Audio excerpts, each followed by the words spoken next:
किंग्सोलॉजी। आज की इस वीडियो में मैं आपको बताऊंगी स्प्लीन इन फिशेस कि फ़िशेस के अंदर जो स्प्लीन है वो किस तरह से होती है। स्प्लीन जो होती है इसको हम तिल्ली भी बोलते हैं।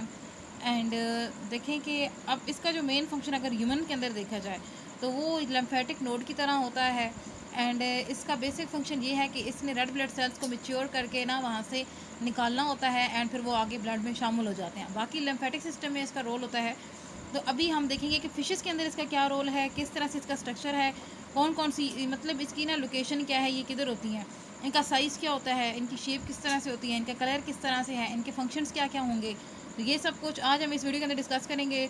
तो वीडियो को स्टार्ट करने से पहले मेरे चैनल को सब्सक्राइब करें। अगर आपको वीडियो अच्छी लगती है तो मेरे वीडियो को लाइक करना है, शेयर करना है और उस पर अच्छे से कमेंट करना है। देखिए, अगर हम स्प्लीन की बात करते हैं तो तमाम ऑल जो है ना वर्टिब्रेट्स, उन सब के अंदर ये मौजूद होती है और ये इतनी इंपॉर्टेंट नहीं है, इतना वाइटल ऑर्गन नहीं है फिशेस के अंदर। एंड साथ में ये लिम्फेटिक नोड की तरह का ना इसके फंक्शंस होते हैं और उसी की ये एक आप कह लो कि ना एक स्ट्रक्चर होता है लिम्फेटिक नोड का। एंड इसकी जो पोजीशन है अगर वो हम देखें तो हमारे पास जो आती हैं एलास्मोब्रैंक यानी कार्टिलेजिनस फिशेस और बोनी फिशेस यानी टिलियोस्ट, तो उनके अंदर जो इसकी जो पोजीशन है, ठीक है, वो चेंज हो सकती है, वो किसी भी जगह पे हो सकती हैं और वो डिपेंड करता है बॉडी कैविटी के अंदर बॉडी साइज़ पे। एंड इसका जो कलर है वो रेड पल्प की तरह होता है। पल्प का मतलब होता है गूदा, तो ये रेड जिस तरह गूदा से होता है ना, इतना इस तरह से ये होगी। और इसकी इंपॉर्टेंट चीज़ ये है कि ये थोड़ी एलोंगेटेड होती है, ये ना थोड़ी इस तरह से होती है, इस तरह से, ठीक है, ये थोड़ी एलोंगेटेड होती है। और इसमें जो इम्पोर्टेंट बात ये है कि इसकी जो लाइनिंग है, ठीक है, तो ये एक्चुअल ना देखिए यहाँ पे इम्पॉर्टेंट चीज़ ये है कि ये जो इंटेस्टाइन होती है ना उसी के साथ साथ अटैच होती है। जैसे कि अगर यहाँ से इंटेस्टाइन गुजर रही है ना तो उसी की जो मिकोसा होगी इंटेस्टाइन की, ठीक है, वही लेयर वही जो होगी ना वो इसी के साथ अटैच हुई होगी। मतलब आप ये कह सकते हो कि इंटेस्टाइन की आउट ग्रोथ भी इसको कह सकते हैं। लेकिन ये लिम्फेटिक नोड के तौर पे काम कर रही है, लिम्फेटिक सिस्टम में इसका रोल है। अभी हम कुछ ऐसी फिशेस के बारे में पढ़ेंगे जिनके अंदर ना स्प्लीन की कमी होती है, कम या फिर वो होती ही नहीं है। लैम्प्रे हैग फिश के अंदर तो ये जो है ना होती ही नहीं है। लेकिन जो हायर वर्टिब्रेट्स होते हैं फिशेस के अंदर तो वो क्या है कि उनके अंदर ये स्प्लीन प्रेजेंट होगी। स्प्लीन का जो साइज़ है वो जो है वो डिपेंड करता है किसके ऊपर, रेड ब्लड सेल्स के ऊपर, कि कितने रेड ब्लड्स को स्टोर कर दिए। जितने रेड ब्लड सेल्स को स्टोर करेगी उतना ही इसका साइज़ होगा और डिफरेंट फिशेस में वेरी। तो अभी जो है ना हम जो मेजोरिटी में डिस्कस करेंगे वो हम डिस्कस करेंगे दो को, एलास्मोब्रैंक को और टेलियोस्ट को। देखें जो है एलास्मोब्रैंक कार्टिलेजिनस फिशेस, इनके अंदर बहुत बड़ी स्प्लीन होगी।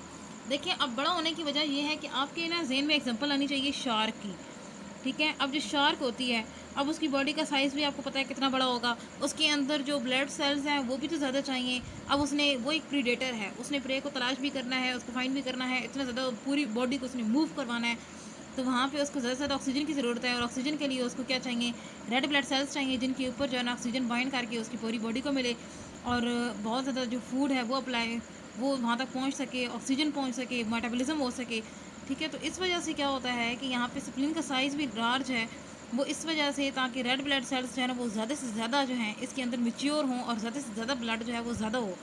जितना ज़्यादा ब्लड होगा उतनी ज़्यादा ऑक्सीजन होगी, उतने तो इस तरह से शार्क के अंदर जो है ना ये ज़्यादा होती हैं, ठीक है। इनका साइज़ बहुत बड़ा होता है, बहुत लार्जर होता है। लेकिन अगर टिलियोस्ट की बात की जाए तो उनके अंदर वेरी कर सकता है। लेकिन अगर हम बात करते हैं साइक्लोस्टोम्स की तो इनमें स्प्लीन जो है मुकम्मल सिरे से होती ही नहीं है। इसका स्ट्रक्चर हम देखेंगे तो देखिए इसका स्ट्रक्चर जो है हमने पहले बता दिया है कि ये क्या है, ये जितने भी लिम्फेटिक सिस्टम होता है ना, ठीक है, ये वहाँ से मतलब एक मॉडिफिकेशन है उनकी लिम्फेटिक नोड की तरह। तो इसी वजह से यहाँ पे लिम्फोसाइट्स सेल्स होते हैं और मैक्रोफेजेस होते हैं और ये दोनों जो है ना ये इम्यून सिस्टम में बहुत ही रोल प्ले कर रहे होते हैं और इम्यून सिस्टम की एक्टिविटी में इनका बहुत ज़्यादा हाथ होता है। और हिमेटोपोइटिक इसको ऑर्गन भी कह सकते हैं क्योंकि ये जो है ना हिमेटो का मतलब होता है रेड ब्लड सेल्स, ठीक है, तो हीम ग्रुप, तो हीम ग्रुप मतलब FE, ठीक है। तो इसका मेन मकसद क्या होता है कि ये रेड ब्लड सेल्स बनाए, उनके दरमियान में हीम ग्रुप ऐड करे ताकि उससे क्या होगा कि ब्लड सेल्स आगे जाएंगे और ज़्यादा से ज़्यादा ऑक्सीजन। तो इस तरह से हम इनको क्या कहते हैं, ये क्या है, ये हिना हीमेटोपोइटिक ऑर्गन्स भी हैं। उसके बाद नेक्स्ट जो है मैं आपको एक बात बताऊं कि इसका जो मेन फंक्शन है ना, ठीक है, वो तो ब्लड सेल्स की मेच्योरिटी में है, उनको उससे मेच्योर करना होता है। एंड इसके पास कौन सी आती है, पोर्टल वेन्स जो है ना वो आ रही होती हैं इसको ब्लड सप्लाई करने के लिए। और इसका कलर जो है ना वो भी एक बहुत रेडिश का होता है। एंड मे बी एंड कुछ लोग तो ये तिली जो होती है ये बहुत शौक से खाते हैं। कौ की हो गई, ठीक है, गोट की हो गई। तो ये लोग जो है ना इनकी तिली वगैरह जो है बहुत शौक से खाते हैं। एंड जो हैन है इसकी मतलब ये खाई जाती है, स्प्लीन जो है ना बहुत ज़्यादा खाया जाता है इसको, ताकि ना उनके मतलब ब्लड का लेवल जो है वो ज़्यादा हो जाए। एंड इसके जो फंक्शंस हैं, इसके फंक्शंस में सबसे पहली चीज़ यही है, ब्लड को फिल्टर करेगी। वही बात की जो डेड सेल्स होंगे उनको साइड कर देगी, जो हेल्दी सेल्स होंगे उनको आगे ब्लड में जो है ना दोबारा भेज देगी। एंड उसके साथ साथ क्या करेगी कि जो इसका इम्पॉर्टेंट रोल है वो ये है कि इसमें रेड ब्लड सेल्स जो हैं उनको ये उनको मेच्योरिटी लेवल पे लेके आएगी रेड ब्लड सेल्स को, और फिर उनको ना अडल्ट स्टेज में वहाँ से रिलीज़ कर देगी पूरे ब्लड के अंदर। एंड जो थर्ड इसका फंक्शन है वो ये है इम्यून सिस्टम। तो इसने इम्यून सिस्टम को भी मेंटेन करके रखना है। ये मैक्रोफेजेस, लिम्फोसाइट्स, ये सारे जो सेल्स हैं ना, ठीक है, इनमें भी इसका रोल होता है। एंड स्प्लीन का स्ट्रक्चर यहाँ पे देखें, ये इंटेस्टाइन के साथ ही होता है।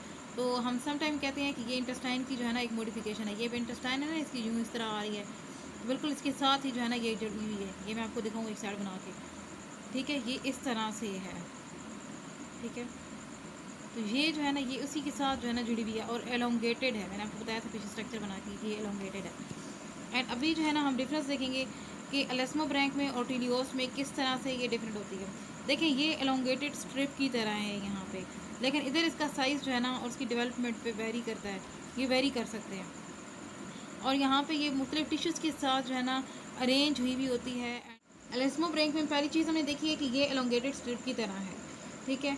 एंड उसके साथ क्या होगा कि इस ये ना एक टिश्यू हम इसको कह सकते हैं, क्योंकि सेल्स की कलेक्शन को हम टिश्यू कहते हैं। यहाँ पे भी कुछ सेल्स हैं, रेडिश सेल हैं, जो कि मिलके स्प्लीन बना रहे होते हैं, ठीक है। लिम्फेटिक हम कह सकते हैं या मैक्रोफेजेस उनको कह सकते हैं। एंड इसकी जो लोकेशन है वो स्टोमिक एंड ड्यूडिनम के दरमियान होती है। ड्यूडिनम स्मॉल इंटेस्टाइन का पार्ट है, और इन दोनों को वहाँ पे अटैच करने के लिए और साथ में स्प्लीन को लगाने के लिए मजेंट्रीज जो है ना ये इंपॉर्टेंट फंक्शन प्ले कर रही होती हैं।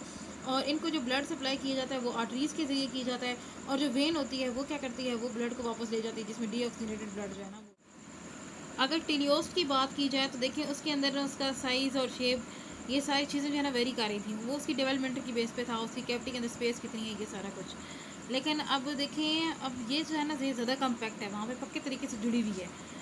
और इसमें जो मांस है वो रेड भी है और वाइट भी है। मतलब जो हमने गूदा बोला था ना, वैसे तो ये रेड होती है, लेकिन यहाँ पे ये वाइट और रेड दोनों होंगी। और इसके इर्द गिर्द जो है ना बहुत सारी कैपिलरीज होंगी। इनके लिए ख़ास किस्म की कोई आर्टरी या कोई वेन नहीं आ रही, बल्कि सिर्फ सिंपल क्या होंगी, कैपिलरी। अगर टीलियोस्ट की बात की जाए तो देखिए उसके अंदर उसका साइज़ और शेप, ये सारी चीज़ें जो है ना वेरी कर रही थी। वो उसकी डेवलपमेंट की बेस पे था, उसकी कैविटी के अंदर स्पेस कितनी है, ये सारा कुछ। लेकिन अब देखें, अब ये जो है ना ये ज़्यादा कम्पैक्ट है, वहाँ पे पक्के तरीके से जुड़ी हुई है। और इसमें जो मांस है वो रेड भी है और वाइट भी है। मतलब जो हमने गूदा बोला था ना, वैसे तो ये रेड होती है, लेकिन यहाँ पे ये वाइट और रेड दोनों होंगी। और इसके इर्द गिर्द जो है ना बहुत सारी कैपिलरीज होंगी। इनके लिए ख़ास किस्म की कोई आर्टरी या कोई वेन नहीं आ रही, बल्कि सिर्फ सिंपल क्या होंगी, कैपिलरीज होंगी।